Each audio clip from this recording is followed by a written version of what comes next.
Welcome back, everybody, for another deep dive. Today's story is something else. It seems like just your average gym conflict at first, out of Tampa, Florida.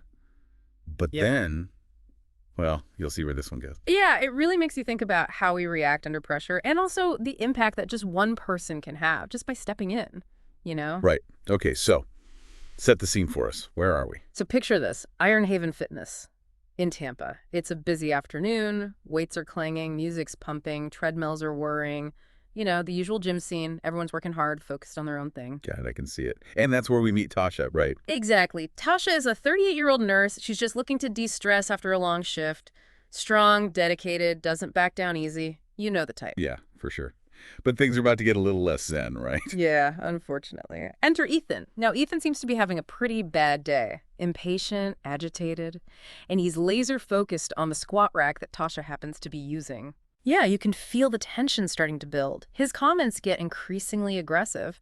And here's where it gets really interesting, psychologically speaking. Because people start noticing what's going on. Yeah. But nobody really steps in. Exactly. It's a textbook case of the bystander effect. Everyone in the gym sees what's happening, but they all hesitate. They're hoping someone else will take the lead. Even one of the gym employees freezes up, caught between doing his job and this escalating situation.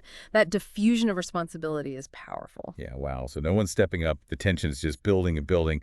And then Elon Musk walks in. You're not going to believe this, but yeah, Elon Musk is in the gym, working out in a corner, almost unnoticed. Hold on, wait a minute. Elon Musk. What's he doing at a random gym in Tampa? Honestly, the article doesn't say, but it really makes you think about how random life can be. Okay, so Ethan's getting aggressive. The bystanders are frozen. And then there's Elon. What happens next? And here's where you see how powerful authority can be, even if it's unintentional. Elon must have sensed the tension because he just calmly walks over. He doesn't yell, he doesn't cause a scene. He just stands between Ethan and Tasha. So just his presence changes the whole dynamic. Did Ethan even know who he was? It's not clear if Ethan recognized him right away, but you could see his bravado starting to fade. There's something about coming face to face with someone like that, whether it's their wealth, their reputation, or just their confidence. It makes you rethink your actions almost instinctively. That makes sense. So Elon steps in, the dynamic shifts. What does he actually say to Ethan? He directly addresses his behavior, not in a judgmental way, but in a way that forces Ethan to look at himself. The article quotes Elon as saying, "Is that really the kind of person you want to be?" Wow. That's a powerful question. Not accusatory, but it definitely makes you think. Right, and that's the turning point. Ethan's forced to see his own reflection, so to speak, to see how his actions are affecting others, and to consider how he wants to be perceived. It's a moment of self-awareness, probably uncomfortable, but necessary. I can only imagine the tension in the gym at that moment. Yeah. Everyone holding their breath. Oh, absolutely. And then Ethan just crumbles, his defiance melts away. He mumbles an apology and retreats to the locker room. So Elon, our unexpected hero, diffuses the whole situation. What was the reaction in the gym? Mostly relief. The article describes a wave of applause from the onlookers and this noticeable change in the atmosphere. It really speaks to our desire for justice, for things to be set right. It's cathartic for Tasha and for everyone who witnessed the whole thing. Makes sense. What about Tasha? How does she react to all of this? Well, after things settle down a bit, Elon and Tasha have a quick conversation. He actually downplays his role, telling her that she was handling herself just fine. It's really interesting. Even though he intervened, he wasn't trying to take over or make it about himself. He even offers Tasha a few words of encouragement, emphasizing that real strength isn't just about physical power, but about inner resilience too. Yeah, that's a great point. This deeper message about finding strength within yourself. Exactly.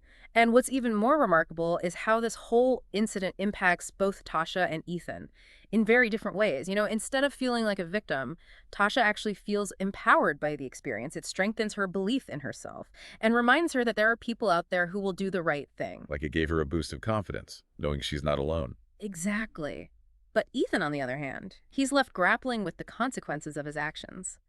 The article mentions how he avoids eye contact with everyone at the gym, almost like he wants to disappear. You can really feel that internal struggle. Like he wants to apologize but doesn't know how. And that's where the story takes another unexpected turn. Ethan actually does apologize to Tasha, showing he genuinely wants to make things right. So there's this sense of redemption. People can change, they can grow. It's not just about their individual journeys, though. This whole event has ripple effects. It goes way beyond the gym. I mean, in today's world, Yeah. even a gym confrontation can go viral. The article mentions how the story blew up on social media. It sparked all these conversations about bystander intervention, toxic masculinity, our responsibility to speak up. Becomes this much bigger conversation. Exactly. And it's interesting how Elon reacts to the whole social media frenzy. He doesn't try to bask in the spotlight or anything. Instead, he downplays his role, saying it was just about doing the right thing. Which really emphasizes that anyone can make a difference. Doesn't matter who you are. It's a good reminder that heroism isn't about grand gestures. It's about the choices we make in everyday situations. And speaking of impact, what are the lasting effects on Tasha? Did this one event really change things for her? It seems like it had a profound effect. The article describes how the incident, even though it was initially unsettling, gave her this newfound sense of confidence. It wasn't just about Elon stepping in. It was about realizing that people were willing to stand up for her, even complete strangers. It's a reminder that our actions matter. Even the small things. They can have a real impact on others. And those ripples, they can create waves of change, inspiring others to be more courageous, more compassionate, more willing to stand up for what's right. Okay, so we've got this seemingly simple gym story, but it's brought up all these complex issues. Courage, the bystander effect, the power of small actions, our responsibility to create a better world. What's fascinating to me is how this incident also challenges our ideas about heroism. You know, we often picture heroes as these larger-than-life figures, but this story shows us that heroism can be found anywhere. It's like the universe saying, hey, even billionaires can be decent people. Well, maybe not in those exact words. Fair enough. But you get what I mean, right? It's about recognizing that we all have the potential to make a difference. Absolutely, and it raises a really important question for all of us. How can we use our own platforms, no matter how big or small, to create positive change? What are the gym moments in our own lives where we can choose to act, to speak up, to make a difference? That is a great question to think about, because it's not always about grand gestures or saving the day. It's about the choices we make every day. Yeah. The small acts of courage. Being willing to step in when something's not right. And those small acts, they can have a ripple effect. That goes way beyond our immediate circles, inspiring others to do the same. It really gets you thinking about how we can all be those everyday heroes, you know? It is interesting you say that, because the story also shows how our ideas about strength and heroism can be kind of off sometimes. We usually think of those things as like physical power or social status, but real strength often comes from acting with integrity, speaking up against what's wrong, even when it's hard. So it's about doing the right thing, even if it's not easy or popular. Exactly, and it's not always about some big confrontation. It could be as simple as saying something when you hear a bad joke, or supporting someone who's being treated unfairly. Yeah, those small acts of courage can make a big difference. Absolutely.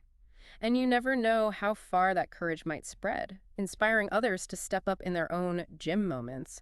You know, this story might have happened in one place, but it has meaning for all of us. It really does make you think about the lasting impact, not just on the people involved, Yeah. but on the whole gym, maybe even the community. That's a great point. Some experts say that courage can be contagious.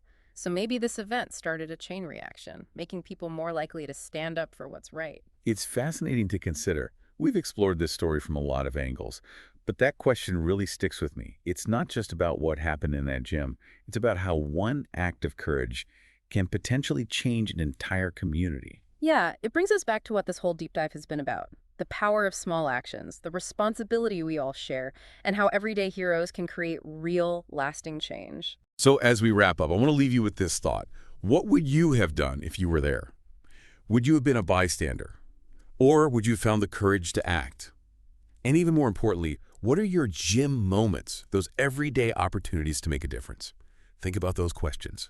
And until next time, keep diving deep.